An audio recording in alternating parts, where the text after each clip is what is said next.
हो चुकी start? 2 1 0 start. कहाँ 2 सेकंड, 15 17 वहाँ उल्टा चल रहा है तू। लाइव है, ठीक है। तो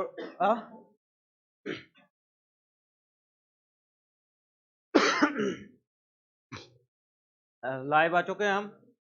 और लाइट बंद कर दो पूरी, एक बंद करना, ठीक है। शुरू करें आज का टेस्ट।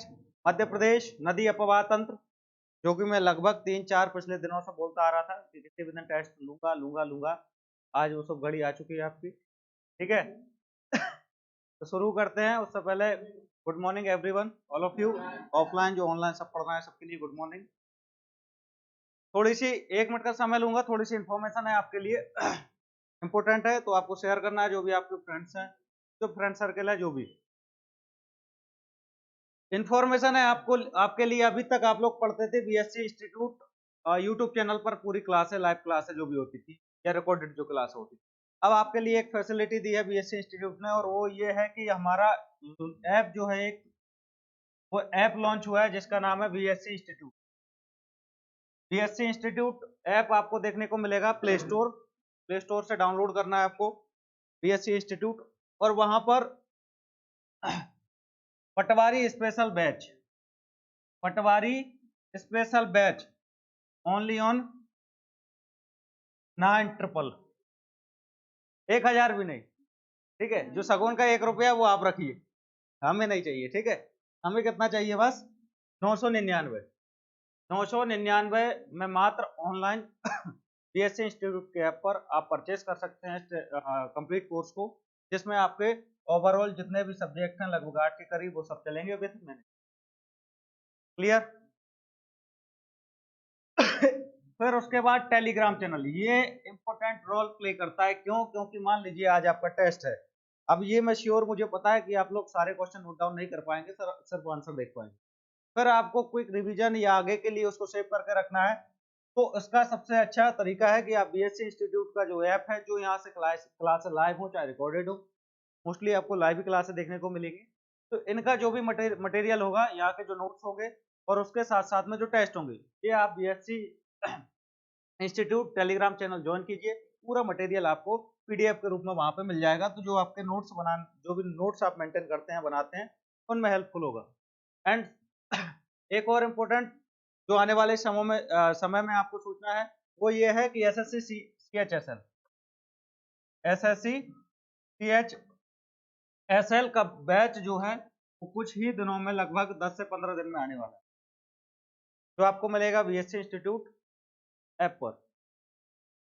और पटवारी टारगेट बैच,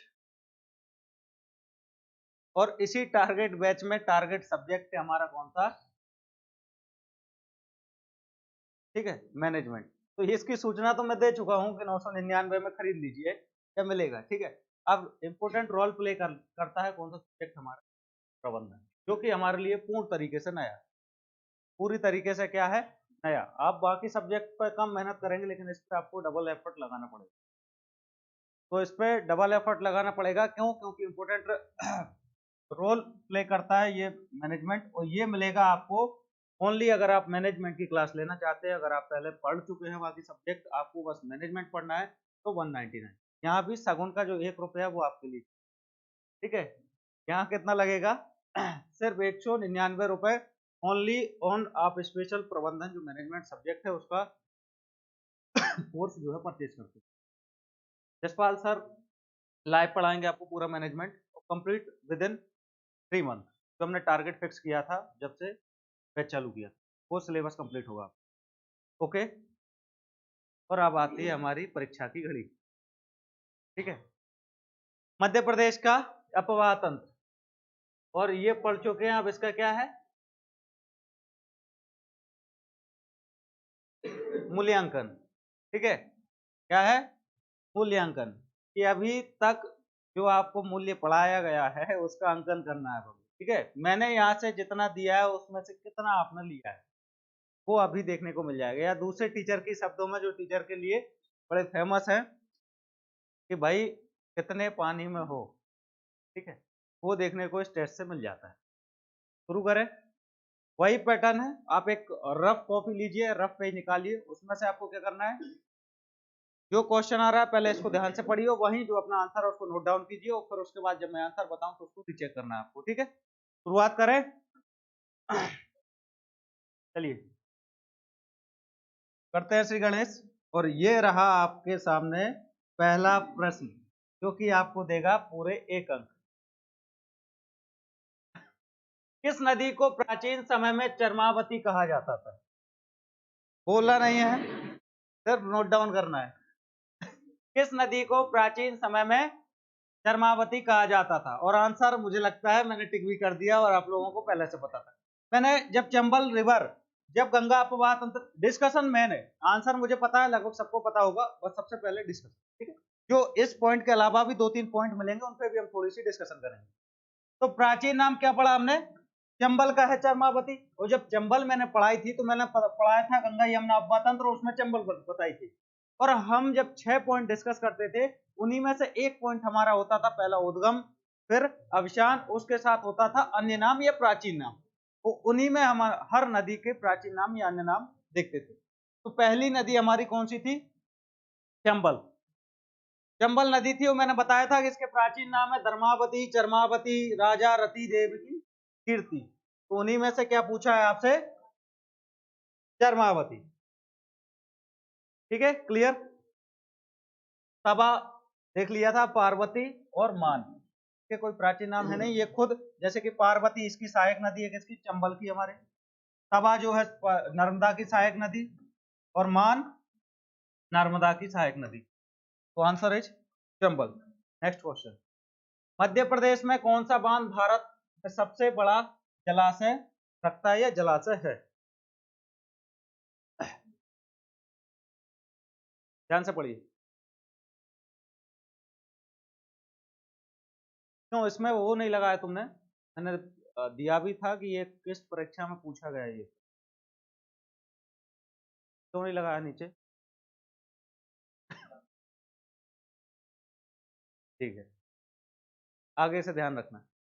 ठीक है, ये मैं बता दूंगा, ये सब पीएससी में पूछे गए पिछले सालों में प्रश्न है, और मध्य प्रदेश व्यापम जो पीईटी परीक्षा लेता था उसमें पूछे गए प्रश्न है। तो इसका मतलब स्टैंडर्ड बहुत अच्छा है इन क्वेश्चनों को, तो ध्यान से लगाइए।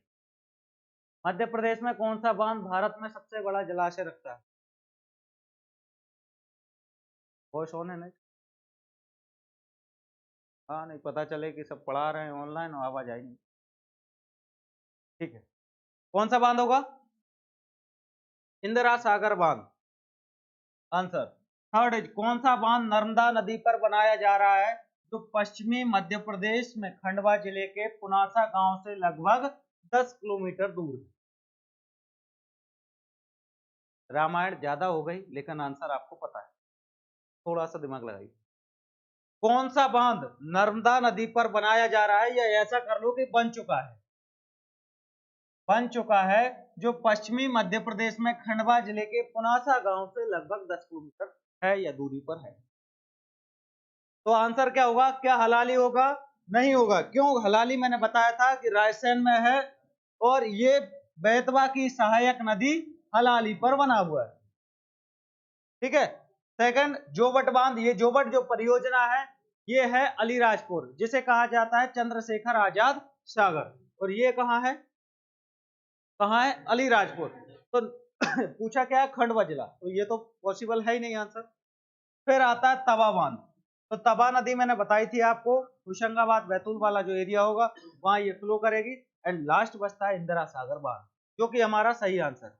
मैंने बताया था आपको इंदिरा सागर बांध के बारे में, जब बताया था तो कहा था कि यहाँ पर इसको पुनासा बांध के नाम से भी जाना जाता है, क्योंकि यहाँ पर एक गांव था पुनासा, जिसको ये डैम के डूब क्षेत्र में आ रहा था, जिसको विस्थापित किया गया, और उसी के नाम पर इस इंदिरा सागर बांध को भी जाना जाता है, पुनासा के नाम। ठीक है। Third question. हलाली खालिस्तान जिला में स्थित है, ये अभी आंसर ही दे चुका हूं इसका। कौन सा जिला होगा? क्या डिंडोरी होगा? अशोकनगर होगा? बड़वानी होगा? नहीं। कौन सा जिला होगा? रायसेन। किस नदी पर है? हलाली किस नदी पर? हलाली नदी पर हलाली बांध अवस्थित है, जिला पूछे तो रायसेन, और हलाली नदी है जो बेतवा नदी है उसकी सहायक। नर्मदा घाटी विकास परियोजना, नर्मदा घाटी विकास परियोजना के अंतर्गत कौन सा राज्य शामिल नहीं है? मध्य प्रदेश तो होगा ही होगा, क्योंकि मध्य प्रदेश से ही नर्मदा निकलती है और फिर प्रवेश करती है कौन से राज्य में? महाराष्ट्र का कुछ हिस्सा और गुजरात का कुछ। इन तीनों राज्यों में से फ्लो करती है कौन सी नदी? नर्मदा। ठीक है, क्या कर्नाटक में करती है? नहीं। तो कर्नाटक को कोई लाभ देंगे? नहीं देंगे। तो आंसर इज कर्नाटक। कौन सी नदी अशोकनगर और गुना जिले की सीमा बनाती है? कौन सी नदी अशोकनगर और गुना जिले की सीमा बनाती है? ठीक है, अब ये फिर से वही डिस्कशन वाली बात आ जाती है कि अगर आपसे पूछ ले ऐसा प्रश्न तो आंसर तो छोड़ के नहीं आएंगे, आंसर तो क्या देंगे हम? चिन्ह। क्यों? क्योंकि प्रश्न हमसे पूछा है तो आंसर देना पड़ेगा। बट ये फैक्ट जो है अब ये गलत है। क्यों गलत है? क्योंकि 2003 की बात करें तो ये तरीके से क्षेत्रफल होता था गुना जिले का, तो इस तरीके से फ्लो करती थी सिंध नदी। तो ये क्या करती थी? इसको तो हिस्सों में बांट देती थी या सीमा बनाती थी। तो प्रश्न क्या पूछा है? कौन सी नदी अशोकनगर गुना? अच्छा ये वो है। हाँ हाँ ठीक है ठीक है। वो प्रश्न इतना छप गया मेरे दिमाग में जो पूछा जाता था। सुनो प्रश्न क्या पूछते थे, ये बचपना ही होगा ना व्यापम का। प्रश्न ये पूछते थे कि कौन सी नदी गुना जिले को या गुना शहर को दो हिस्सों में बांटती। मुझे लगा कि वही क्वेश्चन रिपीट हो गया है। ठीक है, लेकिन क्या है क्वेश्चन? कौन सी नदी अशोकनगर गुना जिले की सीमा बनाएगी? तो वो कौन सी होगी? सिंध नदी। क्यों बनाएगी? ये डायग्राम सही था कि इस तरफ कौन सा जिला है? गुना। ये कौन सा है? अशोकनगर। ठीक है, तो इन दोनों के बीच में से कौन सी नदी फ्लो करती है? सिंध। इस तरफ गुना और आंसर सिंध। शहर की पूछ ले तो मध्य देना। ठीक है, मध्य भारत पठार क्षेत्र में निम्न में से कौन सी नदी का प्रवाह नहीं है? ध्यान से पढ़ो, आंसर बोलना नहीं है, आंसर नोट डाउन करना है। हिंदी में समझ में ना आए तो ये बात में इंग्लिश। ठीक है, इंग्लिश ज्यादा समझते हो तुम। हो गया, आंसर दिया। अब सबसे पहले तो देखते हैं कि मध्य भारत का पठार होता क्या है। अब ये चीज मैं जब पठार पढ़ाए थे मैं क्लियर कर चुका हूं। ये इस तरीके से उत्तरी मध्य प्रदेश देखें तो उत्तरी मध्य प्रदेश का ये वाला जो हिस्सा है, ये वाला जो पूरा क्षेत्र है, ये आता है मध्य भारत के पठार में। मध्य भारत के पठार में जिसमें कौन कौन सा मध्य प्रदेश का कौन कौन सा हिस्सा शामिल होगा? जिलों की बात करें तो कुछ जिला, पूरा हिस्सा मुरैना, कुछ हिस्सा भिंड का, श्योपुर, शिवपुरी, कुछ हिस्सा गुना का, कुछ आगर मालवा का, और नीमच और मंदसौर। ये हिस्सा आता है कौन से में? मध्य भारत के पठार में। और मैंने बताया था कि मध्य भारत के पठार में यहीं से एक नदी फ्लो करती है जिसका नाम है चंबल। क्या नाम है? चंबल। तो हमारा आंसर क्या होगा? मध्य भारत के पठार में कौन सी नदी का प्रवाह नहीं है? तो सुन लो, चंबल नदी का है। दूसरा ऑप्शन कौन सी है? काली सिंध। अब आपको बताया था मैंने, काली सिंध भी इसकी सहायक नदी है। तो क्या इसका होगा? काली सिंध किसकी सहायक नदी है? किसकी? चंबल। तो ये भी तो आएगी फिर मध्य भारत के पठार में। फिर आती है पार्वती, तो इसी के जस्ट ऊपर, गुना के थोड़ा ऊपर जाके पार्वती चंबल में जाके मिलती है, तो ये भी इसकी सहायक नदी होगी। क्लियर है? तो क्या ये तीनों नदियां मध्य भारत के पठार में जाके बहती हैं? बिल्कुल बहती है। अब आता है जामनेर। ये किसी भी रूप में चंबल की सहायक नदी नहीं है, इसलिए आंसर क्या होगा? जामनेर। क्लियर? स्ट्रक्चर क्लियर है यहां से? नेक्स्ट क्वेश्चन, जोवट हथनी नदी में एक सिंचाई नहर है, यह खालिस्तान के दाहिने किनारे पर स्थित सहायक नदी। अब किसकी है? ताप्ती नदी की, नर्मदा नदी की, सोन या यमुना?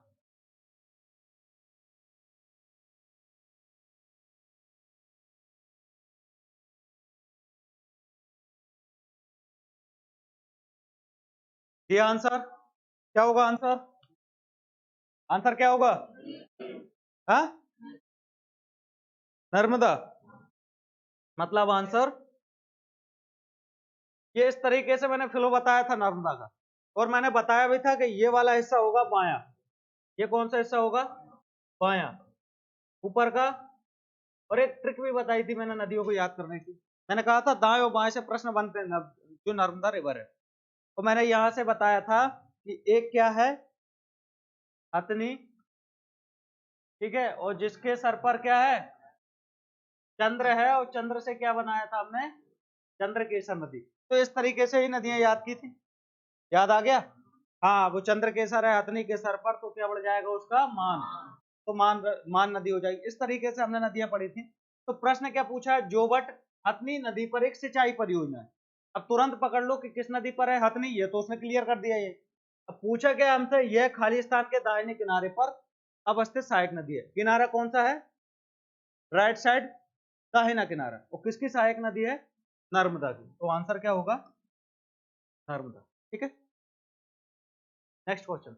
महेश्वर से बहने वाली महत्वपूर्ण नदी का नाम बताइए। ताप्ती, नर्मदा, सोन, कश्यप। महेश्वर में बहने वाली महत्वपूर्ण नदी का नाम बताइए। भूल गए?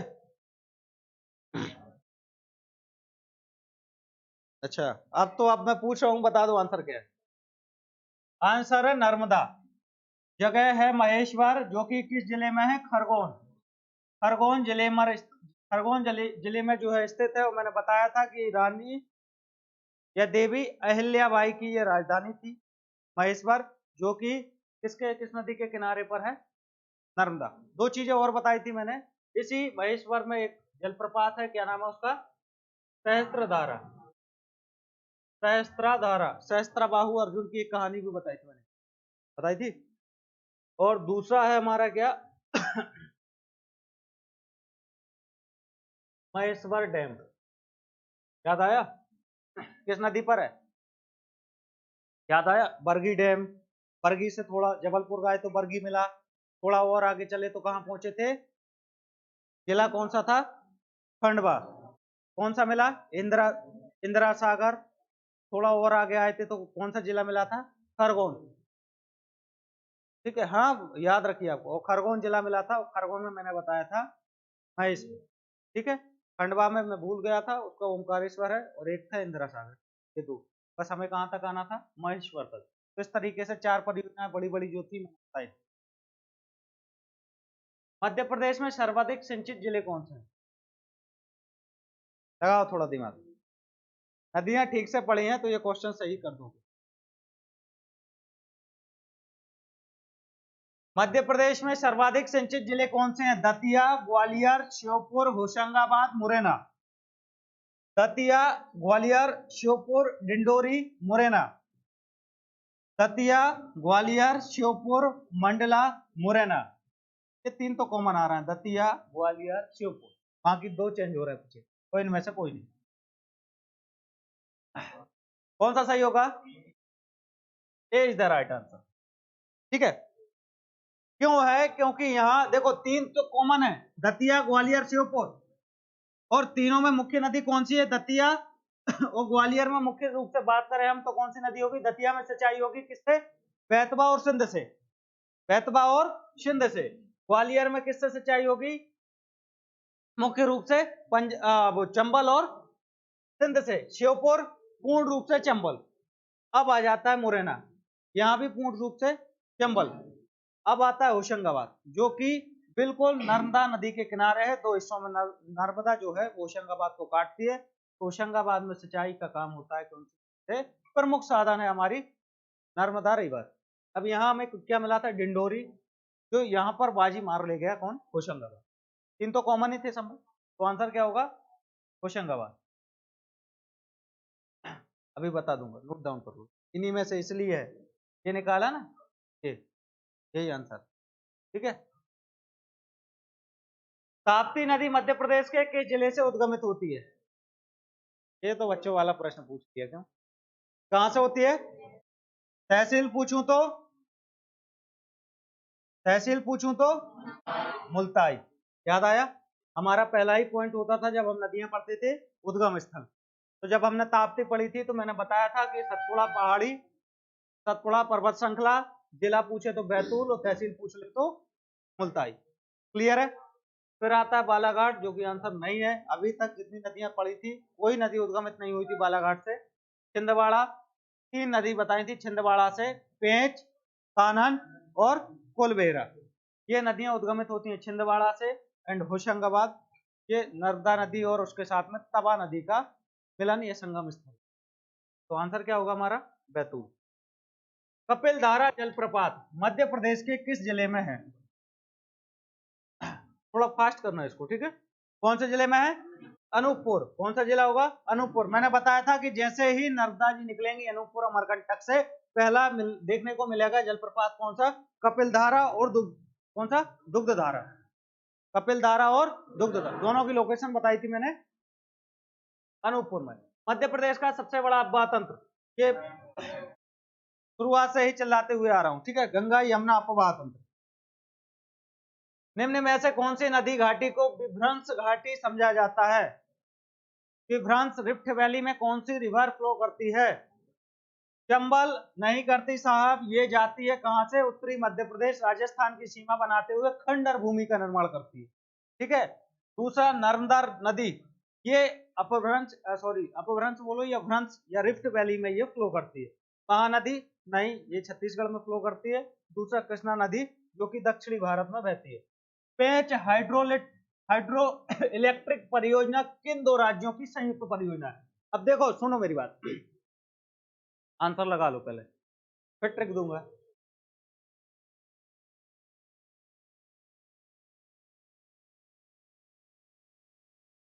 ये मध्य प्रदेश का दक्षिणी सीमा है, दक्षिणी हिस्सा है।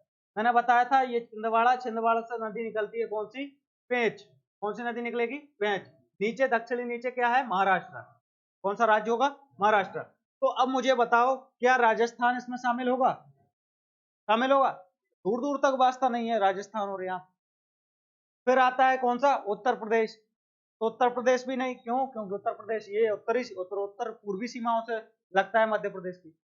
महाराष्ट्र और मध्य प्रदेश, छत्तीसगढ़। तो छत्तीसगढ़ थोड़ा और आउटसाइड है, ईस्टर्न साइड।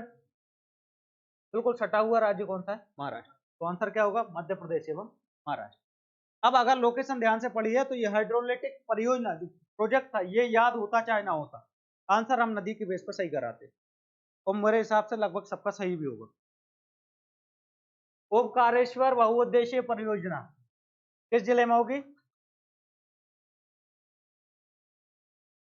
सर, जिला ही नहीं दिया इसमें, नहीं दिया ना? इसको काट के कर दो खंडवा,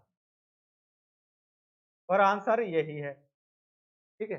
आंसर भले ही मैंने दे दिया, लेकिन प्रश्न याद रखना। ओमकारेश्वर परियोजना अभी बताया था मैंने, ओमकारेश्वर और एक और इंदिरा सागर, ये दोनों प्रोजेक्ट कहां पर हैं?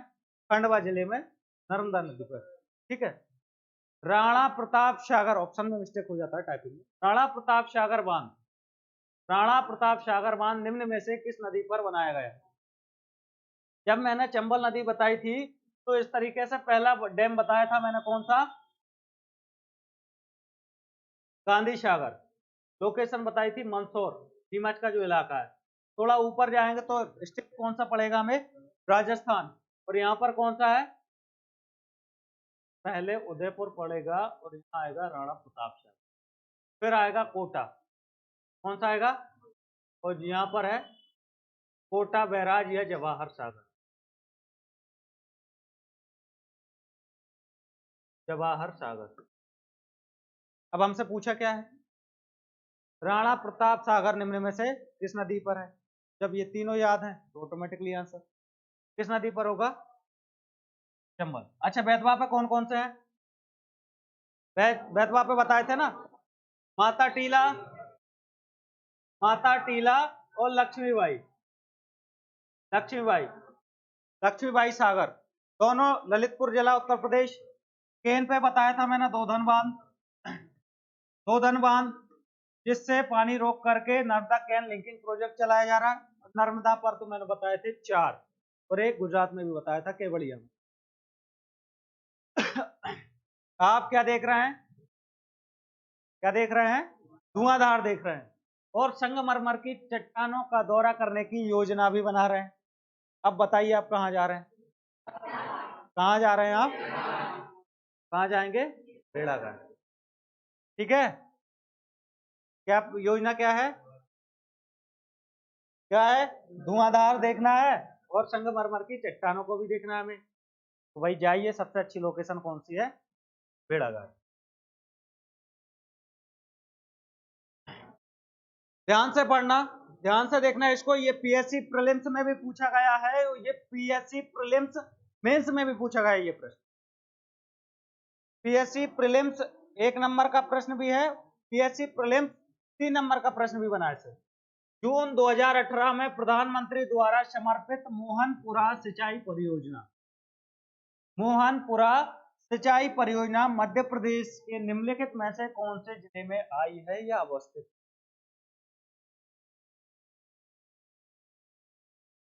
ठीक है, तो आंसर होगा राजगढ़। आंसर क्या होगा, राजगढ़, राजगढ़ राइट आंसर। मालवा में प्रवाहित होने वाली मुख्य नदियां कौन सी हैं, बताओ, इसको क्लियर करो। देखो मध्य भारत से भी प्रश्न आया और मालवा से भी आ गया।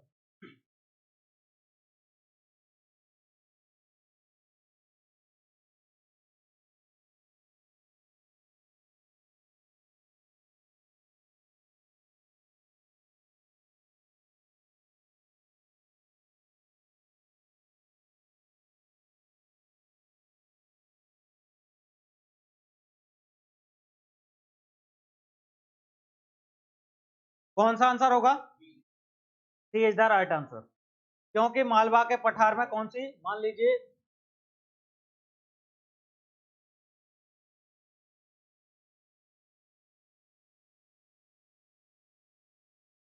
इस तरीके से मध्य प्रदेश में विस्तृत है मालवा प्लेटू, मालवा का पठार। क्लियर है, यहां से एक नदी निकलती है चंबल, ठीक है, दूसरी नदी निकलती है कौन सी, चंबल, चंबल की सहायक क्षिप्रा जो कि इंदौर से ही निकलती है, और फिर अगली नदी जो है वो निकलती है पार्वती, जो राजस्थान में जाकर चंबल में मिलती है, लेकिन बहती कहां पर है, मालवा प्लेटू में।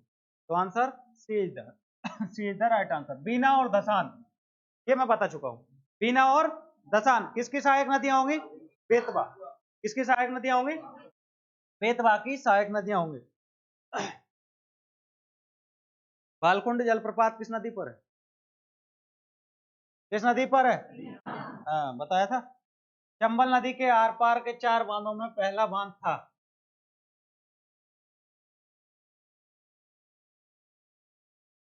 ये अब जो आर पार लिखा है इसकी जगह आस पास लिख लो, जो भी तुम्हें करना हो, ठीक है।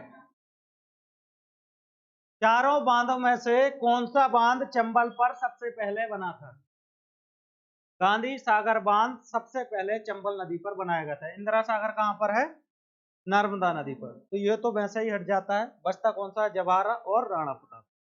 तो गांधी सागर जो मंदसौर नीमच वाला इलाका है ये सबसे पहले बनाया गया। मध्य प्रदेश से छत्तीसगढ़ राज्य के गठन के बाद खालिस्तान की घाटी को मुख्य भाग अब छत्तीसगढ़ में अवस्थित है, कौन सी नदी का, मैंने बताया था जब मैं नदियों के बेसिन को पढ़ाने की चालू की थी या चालू किया था, तो मैंने बताया था 6 नदी बेसिन हमको देखना है। मध्य प्रदेश में कुल कितने हैं, 6 नदी बेसिन, और मैंने ये बात भी वहीं क्लियर कर दी थी कि 6 में से हमको कितने पढ़ना है, सिर्फ 5। कौन सा नहीं पढ़ना था, महानदी। क्यों नहीं पढ़ना था, क्योंकि बेसिन तो मध्य प्रदेश में है, लेकिन मुख्य रूप से कहां पर है ये, छत्तीसगढ़। मध्य प्रदेश की छोटी सी नदियां जो कि अनूपपुर डिंडोरी वाला ये इलाका है, यहाँ से निकल करके कहाँ जाती हैं, महानदी में मिल जाती हैं, तो वो हमें नहीं देखना था। तो आंसर कौन सा होगा, महानदी। हाँ अगर छत्तीसगढ़ या फिर हम ये 2000 साल होता है या 1999 का साल होता तो फिर महानदी पढ़ते, क्यों, क्योंकि तब हमारे पास छत्तीसगढ़ था। कपिल धारा जलप्रपात किस नदी पर स्थित, कौन सा, नर्मदा, नर्मदा नदी आएगी सबसे पहले, कौन सा,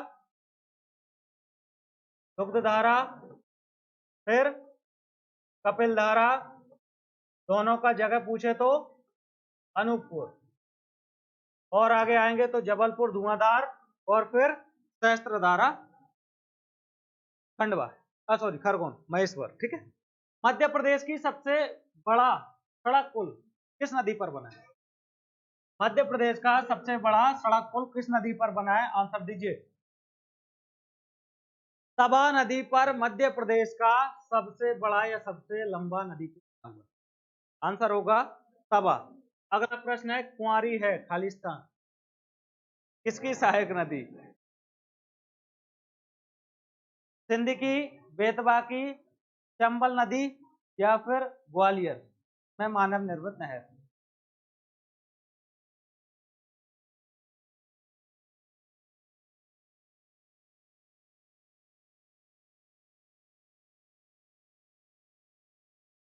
ध्यान से देखो, बेतवा की तो होगी नहीं, नहीं होगी। सहायक नदियां देखी। ग्वालियर में निर्मित मानव नहर, यह भी नहीं होगी। अब आता है सिंध की सहायक या चंबल की सहायक।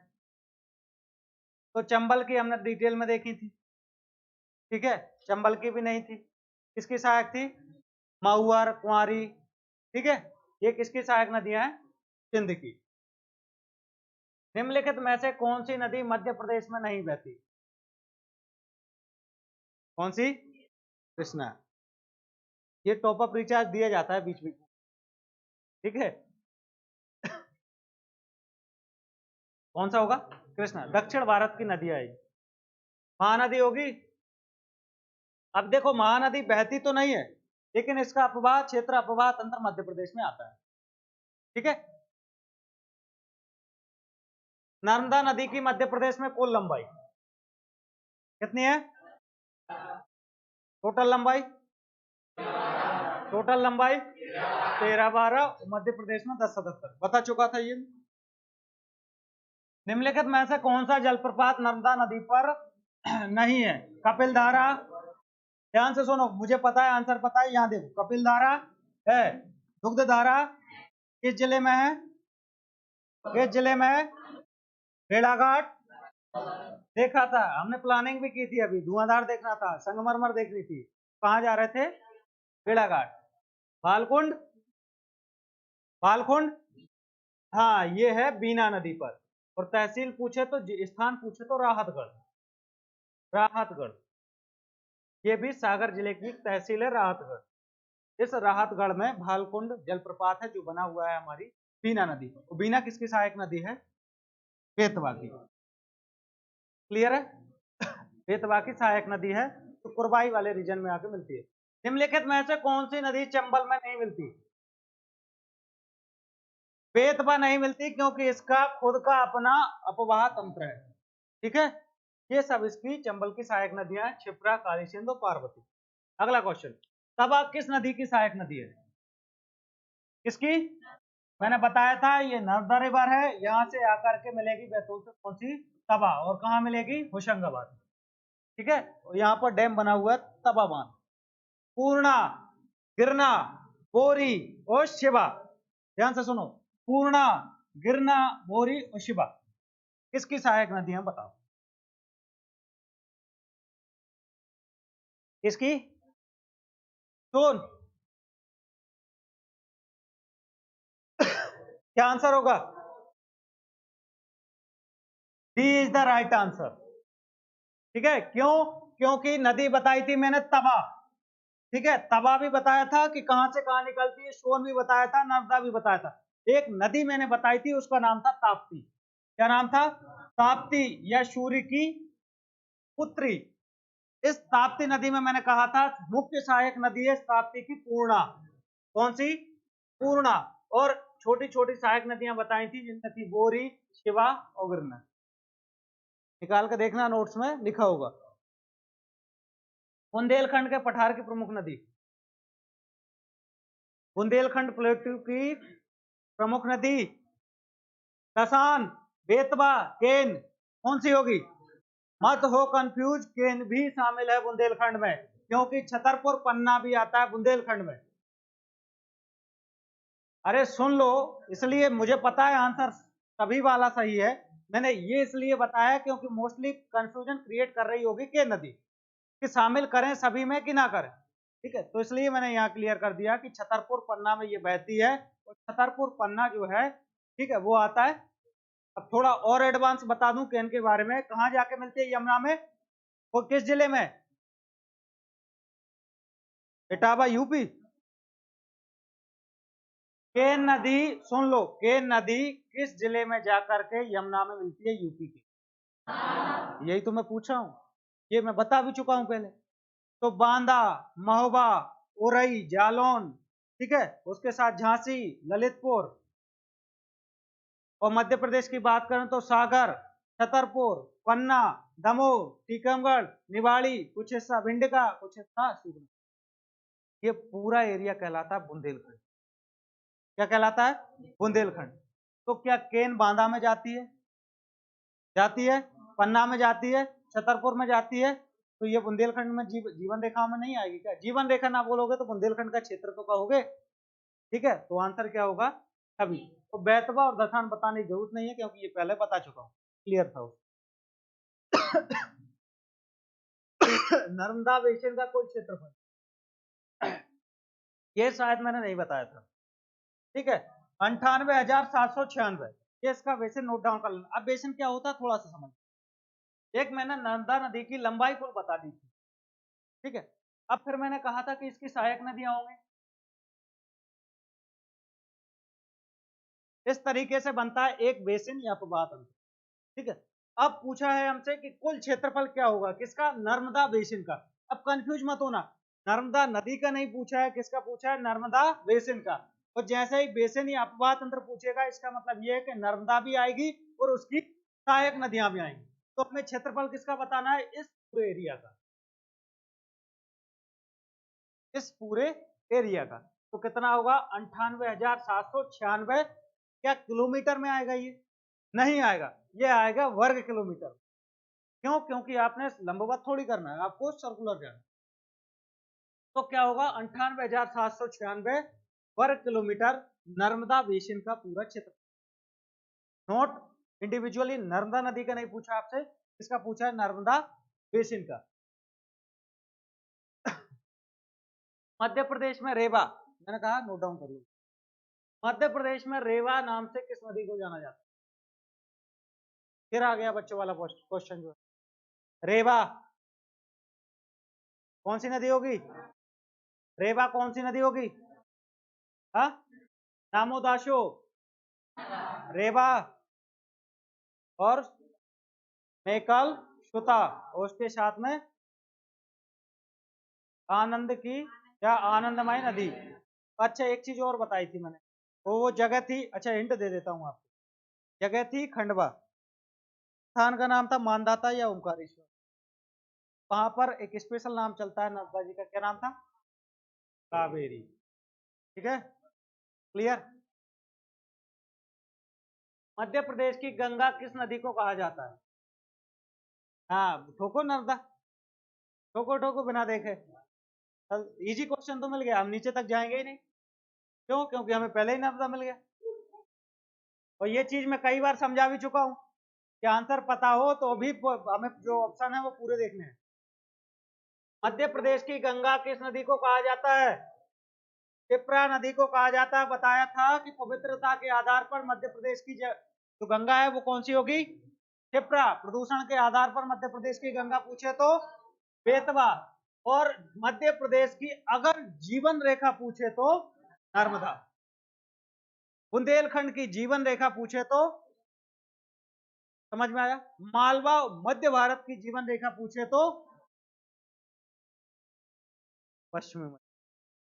यहाँ इसलिए कहा था कि पूरे ऑप्शन देखा करो। निम्न में से कौन सोन नदी की सहायक नदी नहीं है, कौन सी ट्रिब्यूटरी नहीं है सोन की, बनास, जोहेला, गोपद और जामनी, कौन सा होगा, अमरकंटक, इस तरीके से फ्लो करेगी सोन, ठीक है, जस्ट बाजू से निकलती है जोहेला। याद आया डायग्राम बनवाया था मैंने, जोहेला, मैंने ये कहा था ये मध्य प्रदेश की तरफ से मिलेगी। फिर आएंगे हम छत्तीसगढ़ तरफ, तो छत्तीसगढ़ से मिलेगी कौन सी, जोहेला छत्तीसगढ़ से मिलेगी। अति उत्साह में मत आओ बेटा, है, अति गति फ्लो में दोनों समझ के रखना, ठीक है। तो कौन सा आता है? पहली मध्य प्रदेश की तरफ से जोइला होगी, छत्तीसगढ़ की तरफ से आएगी कौन सी? बनास, और यहीं से आएगी गोपद, यहीं से आएगी गोपद। दोनों जगह बताई थी, अगर आपको ध्यान, महोदय दोनों जगह बताई थी, ठीक है। चंबल की भी, चंबल में भी बताई थी और यहाँ भी बताई, नोट्स पलट के देखना, ठीक है। छत्तीसगढ़ का से निकलेगी बनास, वहां भी मिलेगी, ठीक है। जरूरी है एक नदी एक ही जगह हो, हाँ। एक, अरे कई नाम के व्यक्ति हो, एक नाम के कई व्यक्ति होते हैं कि नहीं होते, ठीक है। तुम्हारा नाम फरहान अली खान है तो जरूरी है तुम ही हो, कोई और भी तो होगा, ठीक है। अब हो सकता है यहाँ ना हो करके वो गुना में हो या सुगनार में कहीं। तो इसी तरीके से बनास नाम की क्या एक ही नदी ने ठेका लेकर रखा है? अब वो उस तरफ है, पश्चिमी तरफ मध्य प्रदेश की, ये कौन सी तरफ है? पूर्वी तरफ। मैंने बनवाया था डायग्राम, बताया भी था, पलट के देखने लगा। माही परियोजना से लाभान्वित जिले, माही परियोजना से लाभान्वित जिले, क्या अलीराजपुर होगा? झाबुआ होगा? है, झाबुआ होगा, लेकिन अलीराजपुर नहीं होगा। रतलाम, झाबुआ नहीं। देखो यहाँ पर, सुनो सुनो ध्यान से, यहाँ पर डाउट क्रिएट होता है, ठीक है। क्या होता है? डाउट क्रिएट, क्यों? क्योंकि रतलाम में भी जाएगी और उसके साथ साथ में झाबुआ भी लाभान्वित होगा। लेकिन याद रखना, आंसर होगा हमारा, अगर इस कंडीशन बनती है तो धार और झाबुआ। क्यों? जगह से निकल रही है, जहां से उद्गम होता है, क्या उसको नहीं दोगे? वो जिला लाभान्वित नहीं होगा।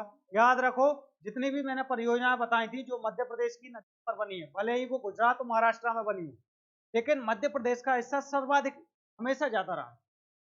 क्यों रहा है? क्योंकि उद्गम जहां से होता है, हिस्सा या लाभान्वित राज्य या जिला वही ज्यादा होता है। तो सबसे पहले आएगा धार और उसके बाद में झाबुआ, तो B is the right answer. Madhya Pradesh का सबसे ऊंचा जलप्रपात, हाँ लगाओ बहुत ही, मैं ऑप्शन में ही नहीं दूंगा। क्या कहा था? आई थिंक अगर मैं राइट हूं तो ये 2015 पीएस,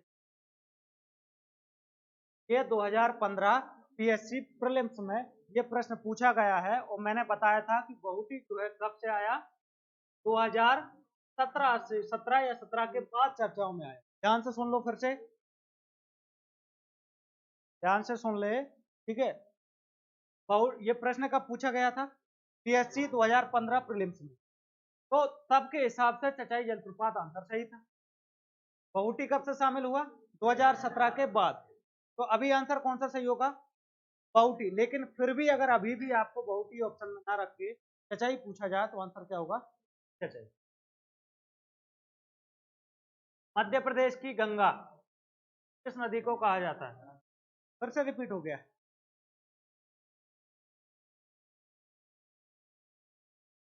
मध्य प्रदेश की गंगा हो गया क्वेश्चन,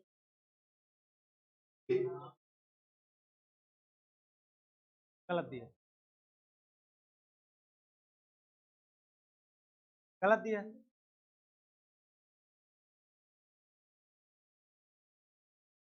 हाँ, क्या हुआ? आंसर हुआ, देखो अब ध्यान से सुनो क्या कहा है। कुछ किताबों में दिया है कि भाई मध्य प्रदेश की गंगा कौन सी नदी है? नर्मदा। मध्य प्रदेश की जीवन रेखा गंगा, मैं मानता हूं नर्मदा, जैसे कहते हो तुम कि मध्य प्रदेश की जीवन रेखा, मैं स्पष्ट कर चुका था। क्यों? क्योंकि जो नर्मदा रिवर है, ठीक है, पूरे लगभग मध्य प्रदेश को लेकर के चलती है, वो भी दक्षिणी। मैंने जिले भी निकलवाए थे आप लोगों से। कितने जिले निकाले थे हमने? 15 जिले जो हैं वो मध्य प्रदेश में क्या है? नर्मदा नदी और उसके अपवाद अंतर में शामिल है, और अपवाद अंतर में तो और भी ज्यादा जिले आ जाएंगे, ठीक है। तो जीवन रेखा शब्द जो होगा वो सटीक है बिल्कुल नर्मदा के लिए। लेकिन पवित्रता, ठीक है, पवित्रता और धार्मिक मान्यताओं के अनुसार बात करें तो सही आंसर होगा क्षिप्रा। क्यों? क्योंकि यहाँ पर लगता है क्या? महाकुंभ। क्या लगता है? महाकुंभ। तो ये रेफरेंस निकल के आता है, क्षिप्रा आंसर होगा गंगा के रूप में।